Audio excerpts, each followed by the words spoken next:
কুশিল,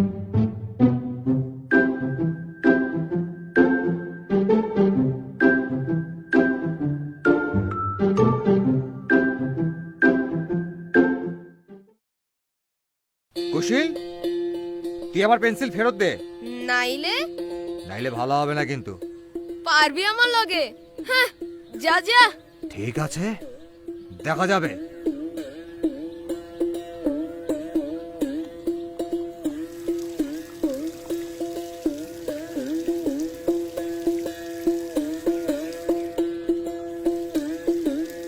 এই কুশিল, পানির কলটা বন্ধ করিসনি কেন? পানি অপচয় করা যে ঠিক নয় সেটা কি তুই জানিস না? এইটুকু পানি নষ্ট হলে এই জগতে কি যায় আসে? দুনিয়াতে কি পানির অভাব? হ্যাঁ, অভাব। জানিস না মনে হয় পৃথিবীর অনেক দেশের মানুষ বিশুদ্ধ পানির অভাবে ভীষণ কষ্টে আছে। আজীব তো, পৃথিবীর 3 ভাগ জল আর 1 ভাগ স্থল, এতগুলো মহাসাগর, তাইলে আবার কিসের কষ্ট? সাগরের পানি তো লবণাক্ত, মানুষ কেন কোনো প্রাণী সেটা খেতে পারে না।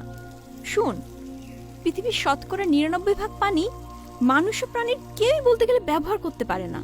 বলিস কি? মাত্র 1 ভাগ ব্যবহার করি? হ্যাঁ, আবার সেই 1 ভাগেরও সবগুলো আমাদের হাতের নাগালে নেই। ওইটুকুরও মাত্র শতকরা 30 ভাগ নদী ও খালবিলে থাকে, সেগুলোই আমাদের ব্যবহার করতে হয়।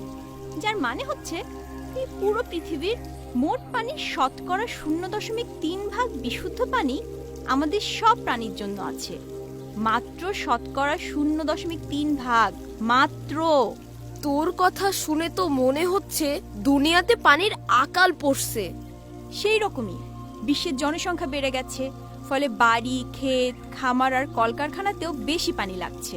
তাই আমরা যদি এখনই এই পানির ব্যাপারে সচেতন না হই, তাহলে ভবিষ্যতে মানুষদেরকে ভীষণ বিপদে পড়তে হবে। এই তুই না খালি নেগেটিভ কথা বলিস। এইটা না হইলে আমরা শেষ, ওইটা না হইলে খেল খতম। ধ্যাত, সামান্য একটা পানির কল 1 মিনিট খোলা রাখছিলাম, সেইটার জন্য 1000 ঘন্টা জ্ঞান দিলি আমারে। গেলাম আমি। তোকে বোঝানো এত কঠিন কেন? তুই আমার পেন্সিল দিলি না, আজ তোরে ছাড়ুম না। দিব দিব, কালই ফেরত দিব।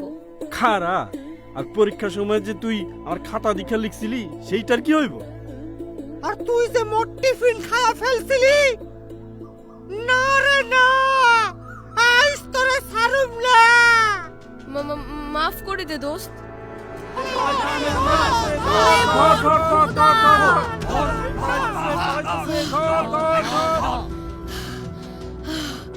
চপ্পর বাঁচা বাচ্ছি, কিন্তু আমি কোথায় এসে পড়লাম? এই জায়গা তো আমার চেনা না। উফ, ভীষণ তিয়াস লাগছে। এখানে তো কোনো কিছুই দেখছি না। পানি কই পাবো? গলা তো একদম শুকায় কাঠ। আরে, ওই যে একজন। এই যে ভাই, আপনার কাছে পানি আছে? পানি? না না না, আমার কাছে আছে 1000 রকমের খেলনা, মজার মজার খেলনা, গাড়ি, বন্দুক, নিবা, আরে একদম ফ্রি। ফ্রি? হ্যাঁ হ্যাঁ নিব, তবে আগে একটু পানি দরকার। পানি দিয়ে কি করবে? এই নাও রঙিন রঙিন সুন্দর জামা, যা পরলে তোমায় লাগবে নায়ক সুলেমান খানের মতো। আরে ধুরো মিয়া, আমি মরতেছি পানির তৃষ্ণায়, আর আপনি আছেন জামা নিয়ে। বৎস, কেন এত চিন্তিত? পোলাও কুরমা খাবে? আগে পানি। না বৎস না, আগে চকলেট খাও। না, আগে 1 চুমুক পানি। সেই তখন থেকে করে যাচ্ছ জল আর পানি। আরে বোকা বচ্চ, আমার অন্য ঝোলায় আছে স্বর্ণ, রৌপ্য, কত চাই তোমার? নিয়ে নাও, সব মুক্ত, শতভাগ ফ্রি ফ্রি ফ্রি। না না না, আমার কিচ্ছুটি চাই না। সোনা, রূপা, পোলাও, কোরমা, জামা কাপড়, খেলনা টেলনা কিচ্ছু না। আমার শুধু পানি চাই, শুধু বিশুদ্ধ পানি।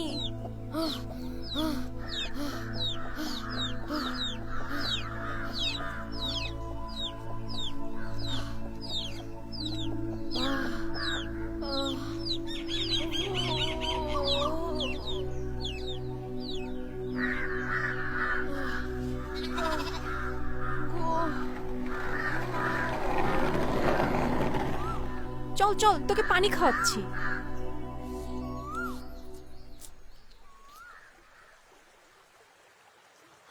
দোস্ত, আইস টের পাইছি পানি কি জিনিস। এখন তুই আমারে ক, আমাদের এমন কি করা উচিত যেন দুনিয়াতে কোনোদিন কারোই বিশুদ্ধ পানির অভাব না হয়? সবার আগে যে কাজের জন্য যতটুকু পানি লাগে তার থেকে 1 বিন্দু বেশি খরচ করা যাবে না। মনে রাখতে হবে যে কোনো জিনিসের অপচয়কারী হচ্ছে শয়তান। এরপরে পানি দূষণ রোধ করতে হবে।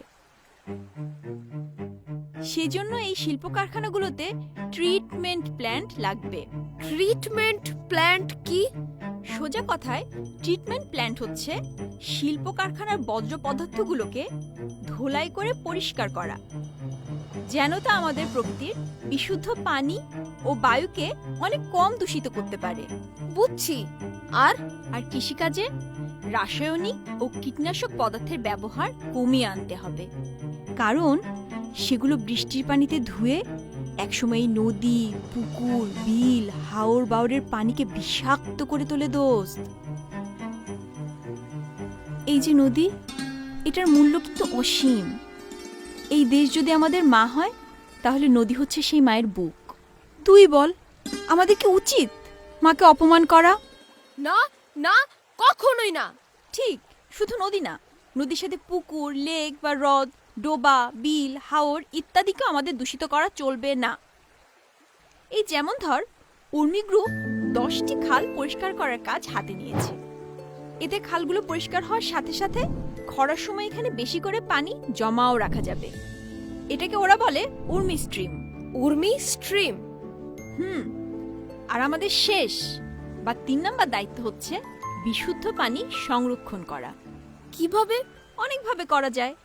একটা ভালো উপায় হচ্ছে বৃষ্টির পানিকে সংরক্ষণ করা। বিশ্বের অনেক দেশে এখন বৃষ্টির পানিকে বিভিন্ন ট্যাঙ্কি, লেক বা পুকুরে জমা রাখা হয়। তারপর ওটা সম্পূর্ণ বিশুদ্ধ করে মানুষের কাছে দেয়া হয়। এটাকে রেইন ওয়াটার হারভেস্টিং বলে।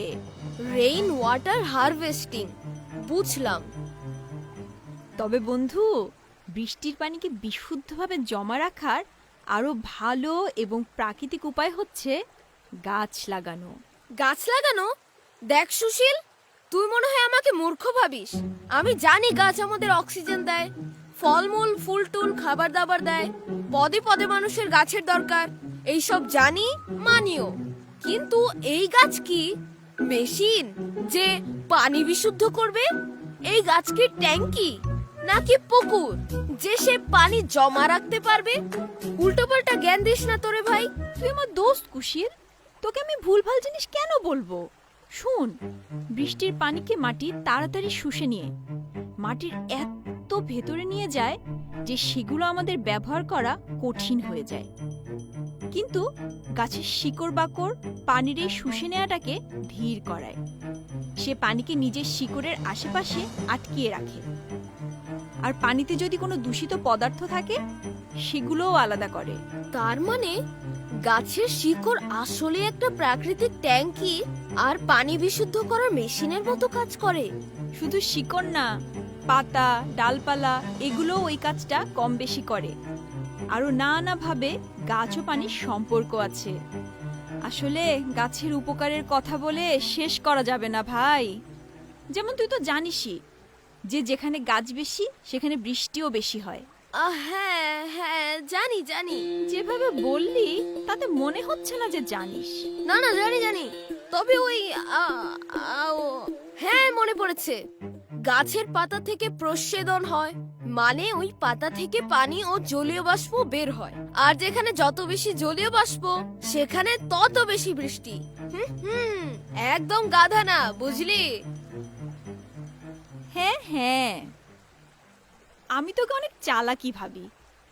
তুই খালি আলসেমি করে জানার চেষ্টা করিস না, আর জানলেও মনে রাখতে পারিস না। মনে রাখতে পারি না মানে? হ্যাঁ, শোন, এই তুই এতক্ষণ কচর কচর করে যা বললি তা আমি এখনই গড় গড় করে তোকে বলে দিতে পারি। বলবো? বলতো। দুনিয়াতে অনেক পানি থাকলেও প্রাণীদের জন্য বিশুদ্ধ পানি খুবই কম। তাই আমাদেরকে সবার আগে পানির সব রকমের অপচয় বন্ধ করতে হবে। তারপর এই নদী নালা, খাল বিল, হাওর বাওর, পুকুর ডোবা ও লেক বা হ্রদের পানি যেন দূষিত না হয় সেদিকে খেয়াল রাখতে হবে। আর শেষ কথা হচ্ছে, এই নদী ও পুকুর সহ পানির সব উৎসকে এমন ভাবে রক্ষা করতে হবে যেন অনেক বেশি পরিমাণে পানি জমা রাখতে পারি, যেমন বেশি বেশি করে গাছ লাগিয়ে। ঠিক তো? হ্যাঁ ঠিক। তবে কথা কি বন্ধু, মানুষ জানার পরেও না কাজ করে না। আর কেউ করুক না করুক, এই আমি করব। কসম আমার দেশ মায়ের, কসম আমার দেশের মায়ের বুকের।